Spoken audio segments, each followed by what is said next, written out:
গোধূলি লগেনে কথাটার সাথে অনেকেই পরিচিত। আবার আমরা জানি যেখানে দেখিবে ছাই উড়াইয়া দেখিবে তাই। এমন একটি ভ্রমণ ছিল আজকের। আমরা গিয়েছিলাম গোধূলি নিবাসে। সবাই দেখতেই পাচ্ছেন গোধূলি নিবাস, মসিপুর, সাদাতপুর, সিরাজগঞ্জ। প্রত্যন্ত অঞ্চলে মূলত এটি প্রতিষ্ঠিত হয়েছে। এইখান থেকে মোটামুটি সামনে 200 গজ সামনে একটি রিসোর্টের মতো কিছু একটা হয়েছে। দেখা যাক কি আছে সেখানে। আমরা যাচ্ছি। যারা ভিডিওটি প্রথম দেখছেন তারা অবশ্যই আমার এই চ্যানেল বা পেজটিতে লাইক, সাবস্ক্রাইব করতে ভুলবেন না। এই তো পৌঁছালাম আমরা গোধূলি নিবাসের মূল ফটকে। দেখেই মনে হচ্ছে কার্যক্রম চলমান। এটা মূলত একটি রিসোর্ট টাইপের। আমরা ভিতরে একটু ঢুকলাম, দেখি ভিতরে কি অবস্থা। কনস্ট্রাকশন কাজ চলছে। এখানে একজন কেয়ারটেকার ছিল, এই মহিলাটি এগিয়ে আসলেন, তার সাথে কিছু কথোপকথন হলো।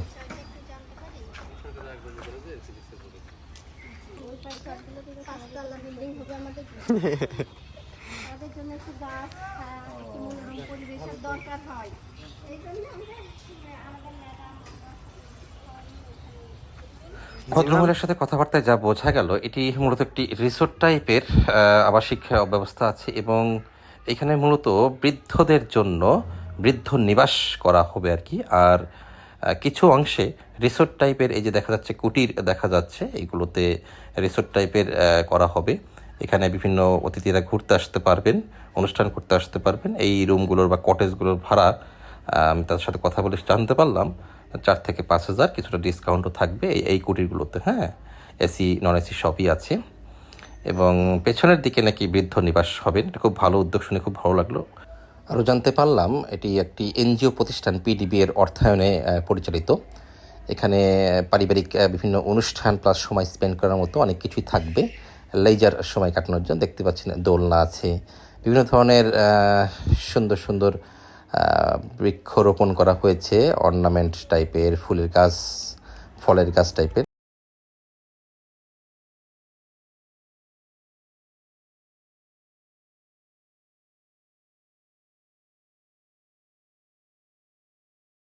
এটি এখানকার ক্যান্টিন।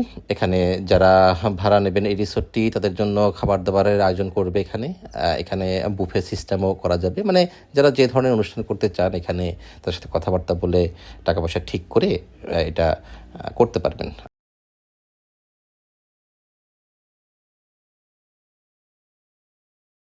তো পরিসরে এটি খারাপ না, অনেকটাই হ্যাঁ সময় কাটানোর জন্য বা অবসর সময় কাটানোর জন্য কিছুটা প্রাকৃতিক মনোরম পরিবেশে এই ধরনের আয়োজন খুব পারিবারিকভাবে কিংবা প্রিয়জনের সাথে খারাপ হবে না। এই পাশটাতে দেখা যাচ্ছে বিভিন্ন ধরনের ফুলের গাছ লাগানো হয়েছে, লতাপাতা সম্বলিত ফুলের গাছ। আয়োজনটা খুবই সুন্দর, রাত্রেবেলাতে কিন্তু অসাধারণ লাগবে। হ্যাঁ, এখানে বিভিন্ন ধরনের জন্মদিনের পার্টি, হ্যাঁ ফ্রেন্ডরা মিলে বিভিন্ন সেলিব্রেশন কিন্তু অবশ্য হতেই পারে। হ্যাঁ, পারিবারিক এবং বন্ধুবান্ধব মিলে হতেই পারে। তবে এখানে ঢোকার শর্ত কিন্তু আছে অবশ্যই, এখানে আপনাদের পরিচয়পত্র শো করতে হবে।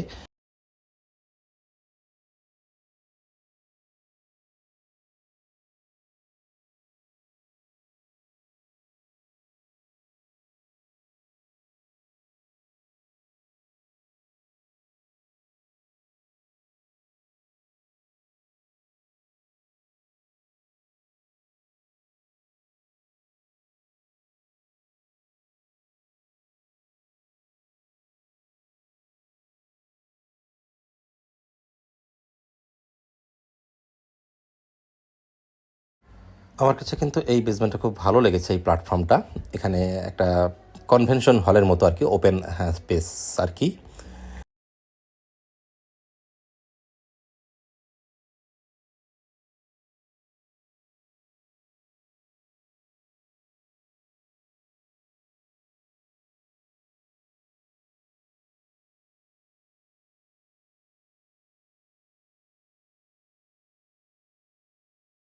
এই দিকটা ছিল আরও আকর্ষণীয়। এখানে একটা পাম জাতীয় গাছ লাগানো হয়েছে, এটা মূলত সাইকাস গাছের মতো কিছুটা। আর এদিকে কাঠগোলাপের সুন্দর আয়োজন, ফুলগুলো অনেক সুন্দর। কাঠগোলাপের ভক্ত অনেকেই। হ্যাঁ, কাঠগোলাপের সেই সাদার মায় আর কি একটা গান ছিল।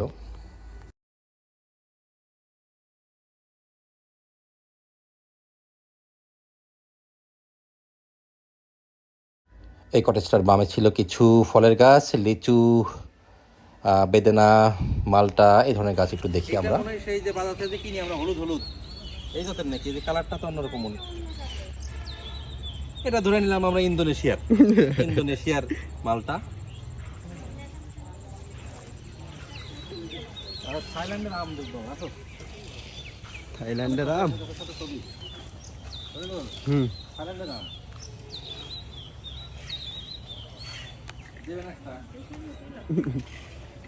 না, এটা দেশের মতো মনে হচ্ছে। থাইল্যান্ডের আম এটা, আমি বেশি পার্থক্য বুঝতেছি না। থাইল্যান্ড লেখাও নাই কিন্তু, জাস্ট বুঝেন তো এটা থাইল্যান্ডের আম আর কি। শেপটা নর্মাল আমের মতো না।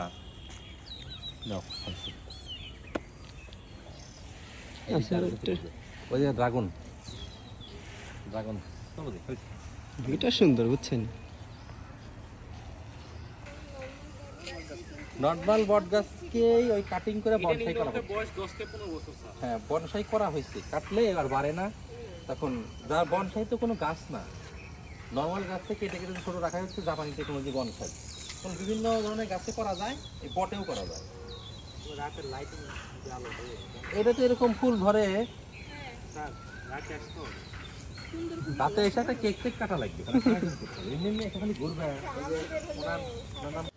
পরন্ত বিকেলে গোধূলির নিবাসে সময়টা ভালোই কাটলো। সবুজের সমারোহ, লাল সবুজের সমারোহ বলা যেতে পারে। এই তো ছিল আমাদের সংক্ষিপ্ত জার্নি। তো আশা করি সকলের ভালো লাগবে এটি। অনেকে আসতে পারেন এখানে, যদিও কাজকর্ম চলমান আছে। সিরাজগঞ্জের সাদাতপুরের মশিপুর নামক স্থানে আর কি এটি অবস্থিত। আশা করি আপনারা সময় ব্যয় করতে আসবেন এখানে, ভালো লাগবে।